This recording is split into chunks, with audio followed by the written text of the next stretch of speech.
Salve, salve amantes da bola! Sou Ayrton Júnior e estamos juntos novamente para revivermos a trajetória de mais um imortal da história do Grêmio. Talvez o maior de todos, Eurico Lara Fonseca. Ou, simplesmente Eurico Lara, o maior goleiro que já vestiu a camisa tricolor. Talvez não haja no país a história de um atleta tão identificado com o clube a ponto de ter seu nome incluído na letra do hino. Lara, o craque imortal, soube teu nome elevar, e hoje com o mesmo ideal, nós saberemos te honrar, até a pé nós iremos. Graças aos seus elevados dotes morais e técnicos, Lara ainda hoje é tido como símbolo do jogador gaúcho e uma verdadeira lenda dentro desses mais de 120 anos de história do Grêmio. Nascido em 1898 em Uruguaiana, cidade próxima da fronteira, Lara nunca foi do tipo mais falante, muito pelo contrário, sempre foi um rapaz tímido e bastante introvertido. Chamava atenção por sua altura, seus cerca de 1,91 somado ao seu físico, dava-lhe uma aparência até meio desengonçada. Antes de se tornar goleiro, aventurou-se como ponteiro esquerdo, mas sem sucesso. Tudo para dar errado. Com 18 anos de idade, jogando pelo time do Exército, Lara enfim foi para baixo das traves. De início ainda sem muita técnica em sua nova função, mas que aos poucos foi se especializando em fazer verdadeiros milagres por sua equipe. Essas atuações de Lara chamavam a atenção de todos. Inclusive foram eternizadas nas palavras de um dirigente gremista chamado Máximo, que era conterrâneo do arqueiro. Dizia: "E o Uruguaiano é um goleiro que quando ele joga o seu time não perde."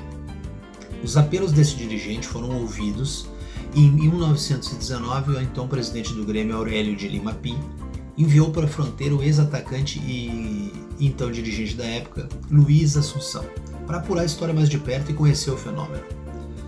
Naquele momento ele estava atuando pelo Sport Clube Uruguaiana. Num período de total amadorismo do futebol, as transferências eram muito diferentes de como são hoje, né? Envolviam outros detalhes. Lara então era cabo do Exército e para concretizar a transferência ele precisaria vir trabalhando. O Grêmio, através de alguns dirigentes, garantiu para ele um emprego na Carta Geral de Porto Alegre, atual primeira divisão de levantamento. O Grêmio conseguiu essa transferência e Lara acabou vindo de sua terra natal para uma corporação na capital. E aí puderam sim atuar pelo Grêmio. Passado o susto, mais acostumado com a ideia, Lara então chega em Porto Alegre de trem com 23 anos de idade. No dia 15 de junho de 1920, Lara fez sua estreia contra o Juventude no estádio da Baixada. Naquele dia, não seria vencido nenhuma vez pelos atacantes da equipe de Caxias e o Grêmio venceria pelo placar de 3-0. O arqueiro gremista sempre foi muito determinado e treinava a exaustão o aperfeiçoamento de sua técnica como goleiro, por muitas vezes até sozinho, chutando a bola contra a parede da Baixada e encaixando-a contra o próprio peito. Seguindo sua trajetória de conquistas com os títulos de campeão citadino em 1920, 21, 22, 23, 25, 26, 30, 31, 32, 35. Campeão gaúcho em 1921, 22, 26, 31 e 32. 2 anos depois, além de defender a seleção do Exército, que venceu o campeonato entre as classes armadas, começou a construir sua reputação como goleiro no centro do país, depois de defender com destaque a esquadra gaúcha numa competição feita para homenagear o centenário da independência do Brasil. Aos campeões, caberia o papel de representar o país no torneio sul-americano de seleções. Assim, no dia 2 de agosto de 1922, entrava no gramado da Chácara da Floresta o goleiro gremista representando a seleção gaúcha. Muito alto e desengonçado, como já tínhamos dito, no início foi motivo de chacota por parte da torcida. O público local debochava dele. A forte seleção paulista, comandada pelo lendário Arthur Friedenreich, era um duro teste para os gaúchos. Conta a história que Eurico Lara, numa atuação memorável, defendeu mais de 20 chutes do craque paulista, que tinha fama de não perder gols. E mesmo com a derrota do seu time por 4-2, Eurico Lara saiu de campo ovacionado por todos os presentes no estádio. A partir disso, Lara ficou sendo uma figura mais que carimbada e rotineiramente foi goleiro da seleção gaúcha nos campeonatos entre as seleções estaduais. Apesar de toda essa performance e de tudo isso, para surpresa de todos, ele nunca foi chamado para a seleção brasileira. O goleiro passou 15 anos no tricolor com somente uma interrupção de tempo, quando acabou se desentendendo com a diretoria. Na realidade, ele não pensava em sair do Grêmio, mas tinha um sonho, ser ecônomo do estádio da Baixada. Exatamente por esse desejo, que não foi atendido, ele saiu no final de 1927. e o destino foi o Futebol, na época conhecido como FBC Porto Alegre. Jogou 3 vezes contra o próprio Grêmio, perdeu todas, né?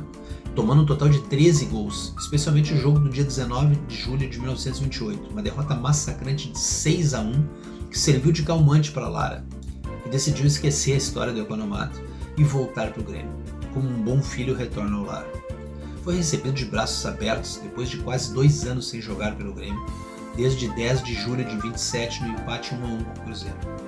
Lara enfim estava de volta, em 12 de maio de 29, numa vitória de 3-1 sobre o Novo Hamburgo.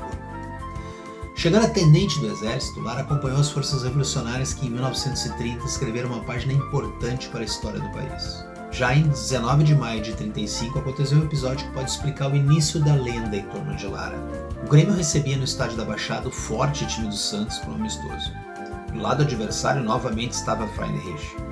Em um jogo muito disputado, o Grêmio venceu pelo placar de 3-2 a equipe paulista.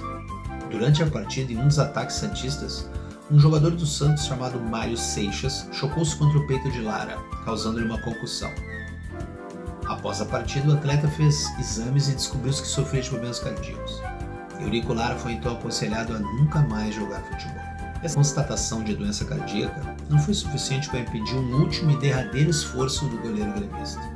Talvez influenciado pela má fase naquele momento do tricolor, justamente após o seu afastamento da equipe, o estado estava entre grande clima de comemoração pelo centenário da Revolução Farroupilha e o Campeonato Citadino de Porto Alegre de 35 seria decidido em um épico Grenal, que então foi denominado Grenal Farroupilha. Inclusive falamos sobre ele aqui no canal, se você lembrar, tem esse vídeo aí. O adversário tinha vantagem, estava numa fase melhor, precisava apenas de um empate para ser campeão. As arquibancadas da Baixada vieram abaixo quando viram entrar em campo seu ídolo maior. Lara voltou. Lara convenceu então o técnico gremista Sardinha 1 a deixá-lo atuar com a camiseta tricolor, mesmo que fosse pela última vez. Um comovente esforço reconhecido por todos os presentes, Lara, que além de problemas cardíacos também estava debilitado devido a uma tuberculose que ele estava desenvolvendo, atuou por 40 minutos pelo Grêmio. Uma jornada impressionante, como sempre, fechou o gol enquanto esteve em campo, mas foi substituído ao final do primeiro tempo por dores, contorcendo-se e carregado por seus companheiros. Saiu do gramado e foi direto para sua cama nas dependências da Baixada, onde ele vivia. Escutando pelo rádio, ouviu a Baixada estremecer quando, faltando pouco tempo para o fim do jogo, Foguinho, seu velho companheiro de Grêmio, estufou as redes do Rio. Pouco depois ainda, o Grêmio ainda marcaria o segundo gol com Laci, fechando a tampa, o placar da vitória e o título para o Grêmio, que de todos os grenais foi considerado o mais importante de todos os tempos. Ao final dessa partida, Lara ainda teve forças para ir até o pavilhão e comemorar aquele importante resultado. Aliás, seria a primeira de muitas comemorações que, de tanta importância, vai ser comemorado até 2035. O falecimento aos 38 anos ocorreu no Hospital Beneficência Portuguesa em Porto Alegre. As causas foram complicações por problemas cardíacos e o agravamento por uma tuberculose. O enterro de Lara parou Porto Alegre. Entre gremistas e colorados, a cidade inteira chorou a sua perda. O atleta entrou para sempre na história do Grêmio e no coração de quem teve o prazer de vê-lo atuar. Esse foi Eurico Lara. Sua morte foi o fim de uma era, mas apenas o início de uma lenda, passada de geração para geração. Desde as velhas arquibancadas de madeira da Baixada até as modernas acomodações da Arena, todos conhecem e reverenciam Eurico Lara Fonseca, que passou de um jovem tímido para se transformar no maior dos nomes da história do Grêmio. Verdadeiramente um imortal.